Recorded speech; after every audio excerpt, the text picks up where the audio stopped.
Hi, I'm Vladimir. I'm Anton. Thanks for watching Music News.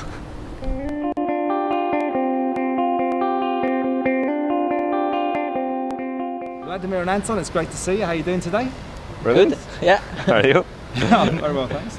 We're here at the Embassy of the Slovak Republic where the ambassador's hosting a reception for you. Are you looking forward to it? Yeah, I mean we are. It's just a bit of pressure, but Yeah. we'll try to do our best. Have you ever played here before? Not in the embassy. It's not really the pressure from the venue. It's more the pressure from the people that are coming to see us, because we heard there is quite a good guest list today. Yeah, so it certainly is. that's slightly different if you play in the concert hall where people come to see when they pay tickets to see you. They're going to behave, used to but if there are people that are only invited and they're just researching, so there is a bit of pressure from that point of view. But I mean, all we can do is play. Yeah. But I heard you just warming up there. Sounded excellent. Well, Hopefully it will be a little bit better. You're known as the dueling violinists in the partnership. Is it always a happy one, or do you have a lot of duels when you're not playing? Yeah, actually all the time. Like it's normal. We're brothers, so since we are small children, we fought together. Yeah. Not only with the violins now, we were fighting physically as well, but now, of course, when we play, we would give out to each other as much as we can. But the strange thing is, we can always make peace afterwards, and we can continue working.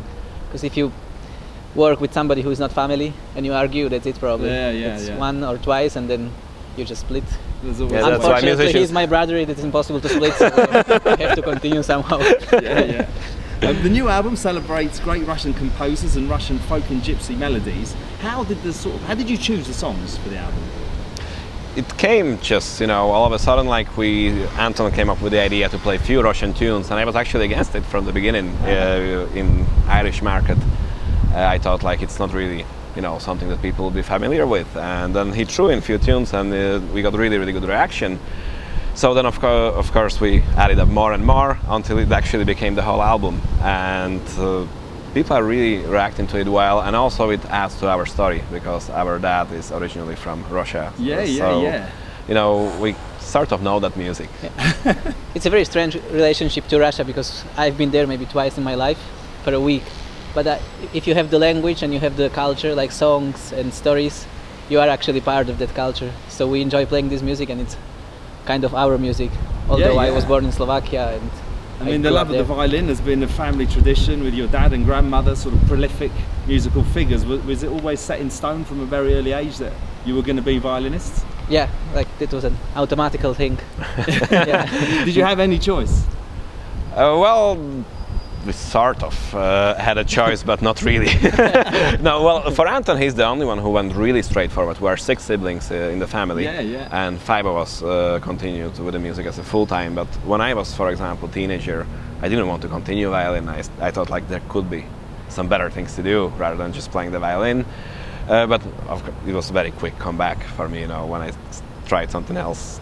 Couple of weeks and I came back to it, and I found my own way. Actually, I took it from slightly different angle. But for Anton, it was always that he was sure he wants to be violinist, and he was experimenting with the violin since early days as well. Not just playing what's written there, but he would try to improvise and try to sort of take it the next step and make it his own too. And now you're playing with Catherine Jenkins. How are those dates going? Good. It was actually first time I've been to UK.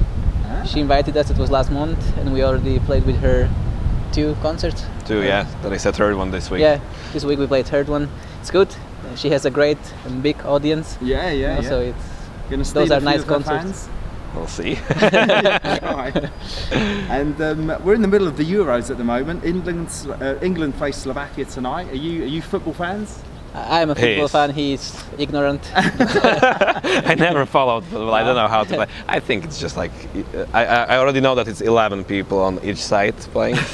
That's as much as I learned from him, but I think it's just ridiculous to be chasing one ball for 22 men. Don't tell this, you're not popular.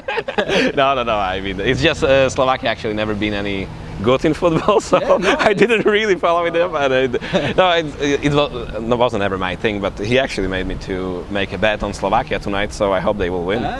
What's your prediction of the results? Prediction, maybe 1-1. I would say 1-1 or 2-1. for Slovakia. Good. Well, we'll see. And back to the violin. What, if you have got a secret, what is the secret of playing violin so beautifully? I think it's just patience to practice and the desire to find the way, and then autocritic. Is there such a word? Yeah. Because many people, when they practice, they never listen really to themselves. So if you record what you do, then you can really hear what you do. So if you record and practice, then it works usually. Are you harsh on yourselves back in the studio when you hear what you've recorded? Yes. Oh, he's the Not in the worst. studio. You can even record with the phone, like iPhone. It doesn't matter.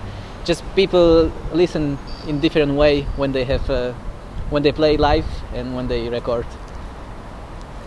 So when we play together for so long, it's just important to know each other's styles as well, and knowing how to play together. Because if you just put two violins together, it's actually very difficult, because they are both sort of just for the intonation. If you have 20 violins in the orchestra, they somehow blend together all. But if you have two, you would hear every little mistakes much more. So we have to try to polish it a little bit more, and that's just practice, being together, playing as much as we can. Excellent. Do your violins have names? No. No, never. He's playing Dad's violin now for last year and a half or so. So it's a very, very good instrument. But he just borrowed me his bow now, which is a very good bow too. So at least I have something from him too. Good stuff. Is the partnership going to continue, or are you going to be back recording separately afterwards?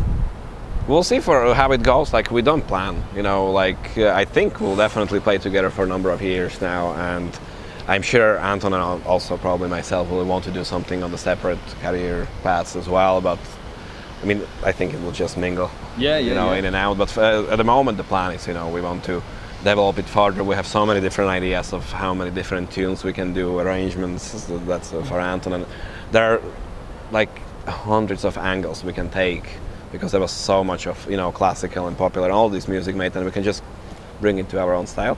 Absolutely. Why was Ireland your choice of sort of escape destination for you? It was the farthest point in Europe. That's the only reason. The furthest point, really? I just wanted to go far, and I actually I don't know what it came, but I didn't speak a single word of English at the time. But I thought it would be cool to learn the language. Yeah. Because I was trying to learn German for 10 years, and it's quite embarrassing because I cannot say a word still. But I thought it would be something like that, and I will make one of those successful stories of moving out to a different country, which is already 10 years ago, and it's starting to happen. You're getting there, definitely. Yeah. Well, is the best part playing live for both of you? Getting up on the stage in front of a live audience? Yeah. It creates different energy when you get something back from the crowd. Like that's what we found also with the last record. Okay, maybe not everything is as 100%, for our ears. Now, probably most of the people will not hear that as much, but there is that energy. You get the audience and you play live, and even ourselves, we don't mind. No musicians would hear the mistakes in what we do or whatever. It's more us, like how we could do that a little bit, differently. But I think even after studio record, you will find small bits. But the energy is definitely something. Yeah, people are helping somehow. Yeah. If you play a piece for a few months, for example, because it's very difficult, you have to practice it, you don't really enjoy playing it at home sometimes. And as soon as you are on the stage, people give you the joy again during the playing. Because you can see that they are actually responding. Yeah. What's the hand? I just fell out of a tree 2 weeks ago. Yeah. No. And it's a support for this. Luckily it's not broken, but yeah. But what were you doing up the tree? Cherries. I wanted to eat. He was showing off in front of other people, and he tried to jump very high, so it didn't work out here. Well, thanks a lot for your time. It's been a pleasure. You're welcome. If somebody getting into your music that had to choose, you say you had to choose 3 songs that they should listen to understand your music, what 3 would you say of your repertoire?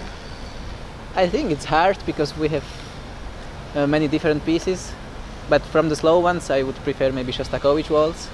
It's also very famous. Yeah. And then I would choose some of our compositions, kind of, as Meadowlands. And then something popular like Kalinka or Those Were the Days. Excellent. Anything else to say to Music News watchers? I'll hope to see you soon. It was a pleasure. I hope you could understand our English. Fantastic. Thank Thank you very much indeed. Thanks. Welcome. Thank you. Thank you.